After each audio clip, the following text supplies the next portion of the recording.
In Formula One, there's no middle ground. You're either praised or destroyed, and few drivers embody that divide like Lance Stroll.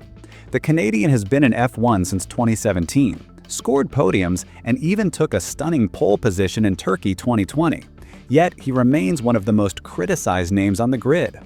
Some say he's only there because his father owns Aston Martin. Others argue he's talented but inconsistent. The truth, as always in F1, lies somewhere in between. Recently, in Aston Martin's Unearth Your Greatness series, Stroll revealed how he deals with all that negativity. "I like to see it as just noise," he said. "If I let it in, it bothers me. That's why I focus on the people I love and trust. I try to live in my world, not theirs." That's a powerful statement, especially in a sport where public perception can make or break careers. Stroll knows how quickly things can turn in F1. You have a couple of good races and you're great, 2 bad ones and you suck. It's a brutal truth, but he's learned to block out the noise and value only the opinions that matter. "Don't take criticism from someone you wouldn't take advice from," he said. And honestly, that's a mindset many athletes would kill to master. Still, it's impossible to ignore how difficult his environment is.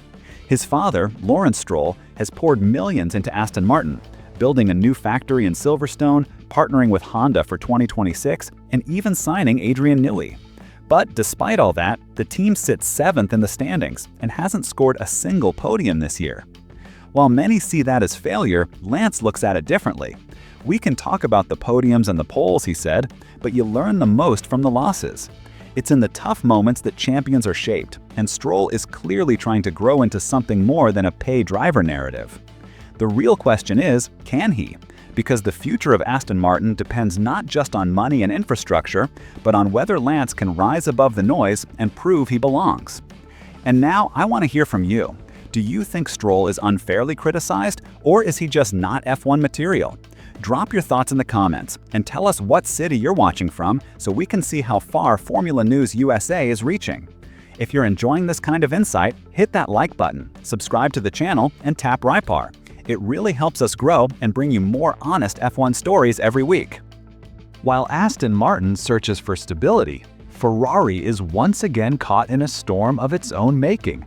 The team that defines Formula One, the most iconic name in motorsport, is facing another leadership crisis. And this time, the warning didn't come from the media, but from a legend, Mario Andretti. During Italy's Festival dello Sport, Andretti was asked if he was losing faith in Ferrari team principal Fred Vasseur. His answer was as sharp as it was brief: yes. Just one word, but one that shook the entire Ferrari fanbase. The comment carries extra weight because Andretti isn't an outsider throwing stones. His future team, Cadillac F1, will enter the sport in 2026 using Ferrari power units. So when someone preparing to partner with Maranello questions its leadership, it's a sign of deeper cracks beneath the surface. Vasseur arrived at Ferrari with promises of consistency and unity after years of internal chaos. He was supposed to bring calm to the Scuderia and turn its raw potential into titles. And for a while, it seemed to work. In 2024, Ferrari went toe-to-toe with McLaren, fighting for the constructors' crown until the final race in Abu Dhabi. But 2025 has been a complete collapse. McLaren wrapped up the championship with 6 races to spare, while Ferrari has no wins and 5 straight races without a podium. A season that was supposed to mark their comeback has become another painful reminder of unfulfilled potential. Andretti's frustration isn't isolated. Former Ferrari president Luca de Montezemolo also broke his silence recently. "Today, Ferrari lacks leadership. I see no strong or inspiring figure. There's no soul," he said. "I don't know Vasseur personally, but I see an isolated man. The team needs stability." Those words hit hard because they echo a feeling shared by fans around the world. Ferrari hasn't just lost races, it's lost its identity. Strategy blunders, poor communication, constant staff changes, the same mistakes over and over again. Still, Andretti's criticism came with a small dose of hope. Ferrari is Ferrari. Sooner or later, they always come back. That mix of frustration and faith perfectly captures what Ferrari means. A symbol too big to die, but too often its own worst enemy. Now the question is, how much longer can this cycle continue? How long before Ferrari realizes that winning requires more than facilities and investment, it requires vision and belief? Because with Cadillac preparing to rely on Ferrari engines in 2026 and McLaren and Mercedes pulling away, the Italian giant can't afford another year of excuses.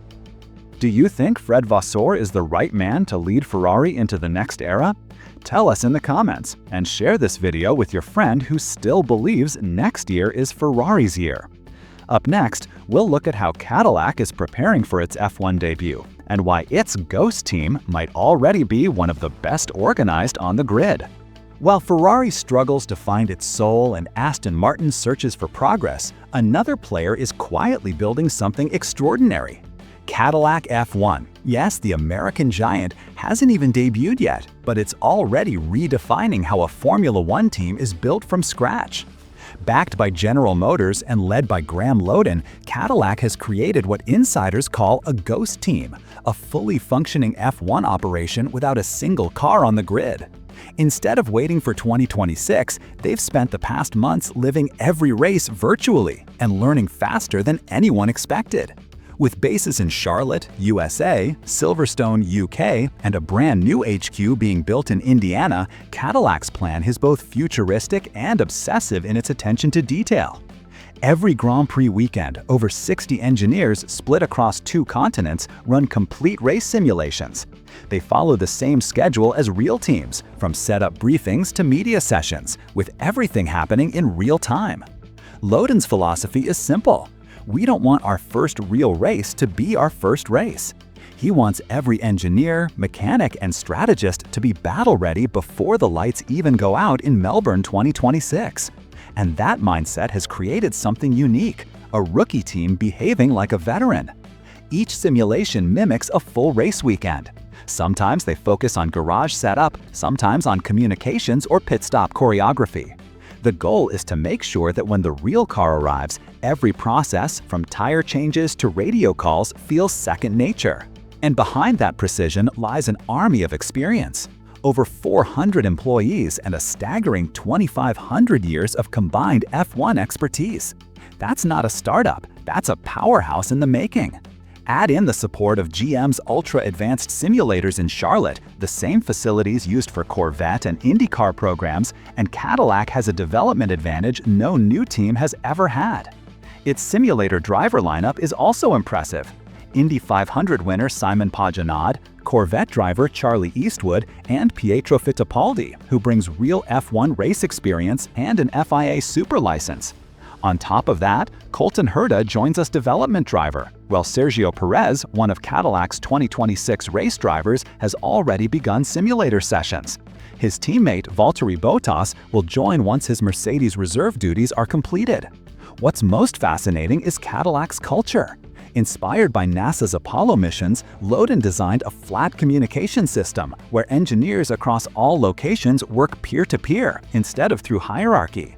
People rotate between the UK and US bases, learning different workflows and improving collaboration. Loden says the progress has been huge. We saw real improvements in how we operate between Barcelona and Monza. Every simulation teaches us something new. To him, every lesson matters. According to my phone, we have 66 days until our first fire-up, he joked recently. We're on schedule, but that doesn't happen by accident.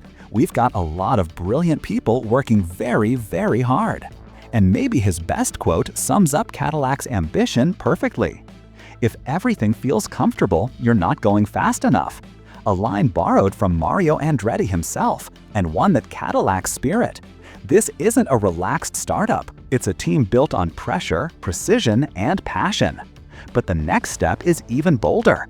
Borrowing a Ferrari F1 car to train their mechanics and pit crew in real conditions. Yes, you heard that right, and that's exactly where we're heading next. The alliance between Cadillac and Ferrari represents something bigger than a technical partnership. It's a meeting point between two worlds, Italian heritage and American innovation. Ferrari will supply Cadillac with engines for its first F1 seasons, but the collaboration might go even deeper. According to team principal Graham Lowden, Cadillac is in talks to borrow a Ferrari car. Not to test performance or aerodynamics, but to train its mechanics and pit crew. It's a clever move, and a glimpse into the team's methodical mindset. "We're not trying to gain an advantage with the car," Lowden explained. "We just want our people to experience the real thing, the heat, the pressure, the rhythm of working around an F1 machine." If the plan gets FIA approval, Cadillac could soon be practicing real pit stops with an older Ferrari chassis. It's another example of how the American squad refuses to leave anything to chance. Every detail, every motion, every second matters, because in Formula One, the margins between success and failure are razor thin. Meanwhile, the rest of the grid is watching closely, especially Mercedes. After Lewis Hamilton's departure to Ferrari, many wondered if the Silver Arrows could rebuild their identity. The answer has come in the form of George Russell, who's stepping up as the new face of the team and the leader of this post-Hamilton era. Russell's 2025 season has been nothing short of remarkable. With 15 top 5 finishes in 18 races and 2 victories, he's carrying Mercedes forward even though the W16 isn't the fastest car. Statistically, he's earned more than 70% of the team's points, a level of consistency that even Hamilton would admire.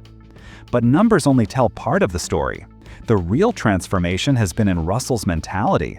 He admitted that just a few years ago, he was too tense, overdriving, overthinking, making mistakes.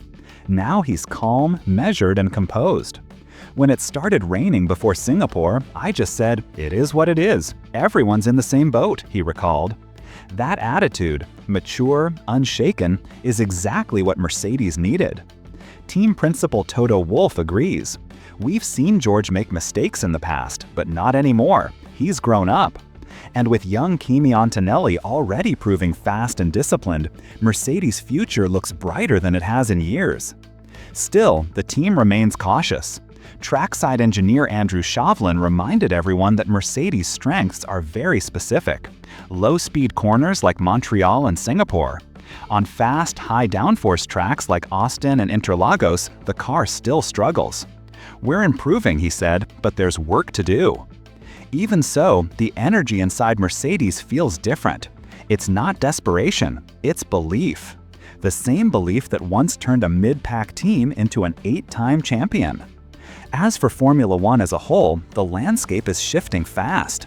The 2026 regulations will change everything. New power units, new chassis rules, and potentially new champions. Ferrari is searching for its identity. Mercedes is rebuilding its empire. Aston Martin is fighting for redemption, and Cadillac is preparing to surprise everyone. So, what does the next chapter look like? Will Ferrari finally rise again? Will Mercedes reclaim its throne? Or will Cadillac, the ghost team turned powerhouse, rewrite the story of modern Formula One? Let us know what you think in the comments, and tell us where in the world you're watching from. We love seeing how far Formula News USA is reaching.